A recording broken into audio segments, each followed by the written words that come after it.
The FBI has raided the headquarters of one of the nation's largest operators of psychiatric hospitals. Hundreds complained of overbilling, misdiagnosed conditions, and insurance fraud.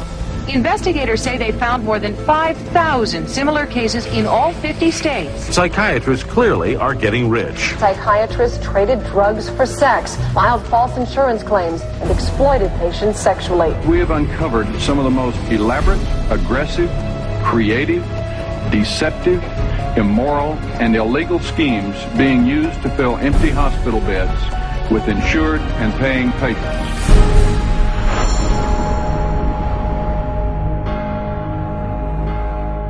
Κάθε ψυχίατρος ορκίζεται να ακολουθεί ένα κώδικα ηθικής συμπεριφοράς και να βάζει τη φροντίδα των ασθενών του πάνω από οτιδήποτε άλλο. Η ψυχιατρική έχει το χειρότερο μητρό απάτης και κακομεταχείρισης από όλους τους ιατρικούς κλάδους. Psychiatry is almost a license to print money. If a doctor were clever enough, and many of them are, there's no reason that they couldn't make at least $500,000 a year fraudulently and get away with it in psychiatry.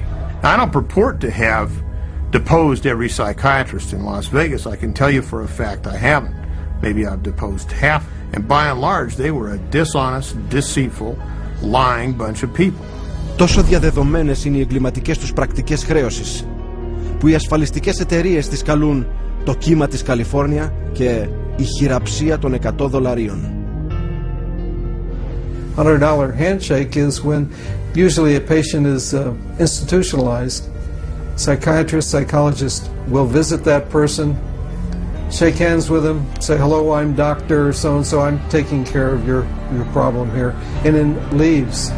They might have 10 or 20 patients there. They bill an hour for each one, and they might be in the hospital for a total of 30 minutes. So 20 patients, 20 hours, and they'd send the bills off to Medicaid. We see that most of the victims of recovered memory therapy were women who had excellent health insurance, whether it was government insurance or private insurance, because many insurance policies wouldn't pay for this kind of long-term nonsense. So those people were targeted because of the nature of the insurance that they had. Κάθε χρόνο η ψυχιατρική επιχείρηση των ΗΠΑ καταχράται από τη δημόσια και την ιδιωτική ασφάλιση $40 δισεκατομμύρια, χρησιμοποιώντας κάθε μέσο για να εξαπατήσει το κοινό. There were some advertisements, very seductive advertisements for people wanting to lose weight and were having problems losing weight. And they would be given, all expenses paid to go to a particular spa. But when they got to this spa and went in and signed in, it wasn't a spa, it was a psychiatric center. And then they couldn't get out. What instead they received massive doses of mind-altering drugs, and they were kept for a lengthy period of time, and their insurance carrier was billed tremendous amounts of money for something that was unnecessary. Τα ψέματά τους όμως πάνε πέρα από την ψυχιατρική κλινική, στα δικαστήρια, όπου ως πληρωμένοι μάρτυρες θα καταθέσουν οτιδήποτε έναντι αμοιβής. A psychiatric expert who will have one opinion in one scenario and a completely opposite opinion in another scenario based on which law firm or governmental agency is paying for his time.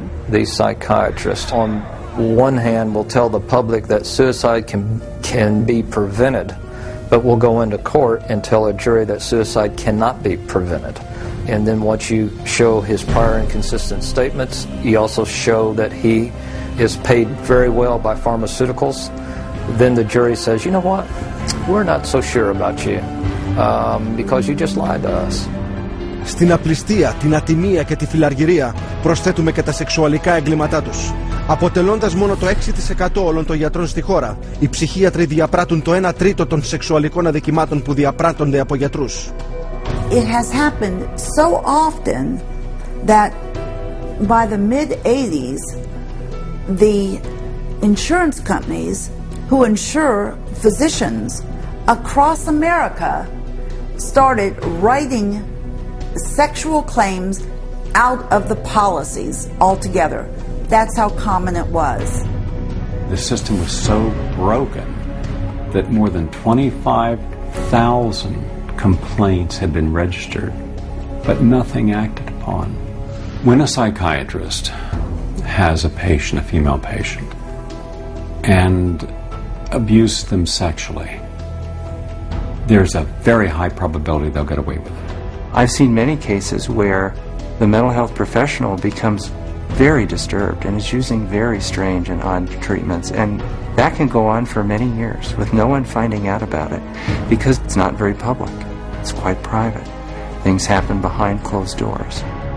Δυστυχώς, στα σεξουαλικά εγκλήματά τους, οι ψυχίατροι συχνά εμπλέκουν παιδιά. Ένα σχετικό παράδειγμα είναι ο Δόκτωρ Μάρκ Αμπέρι. Επιφανειακά ήταν ένα σεβαστό μέλος της κοινότητάς του. Αυτό κατέρευσε όταν συνελήφθη για σεξουαλική κακοποίηση παιδιού. Φορτηγά με παιδική πορνογραφία κατασχέθηκαν από το σπίτι του και η επακόλουθη έρευνα αποκάλυψε τη σεξουαλική κακοποίηση πρώην ασθενών του. Αγόρια από 7 έως 17 χρονών, τα οποία φωτογράφιζε και υπέβαλε σε σοδομισμό.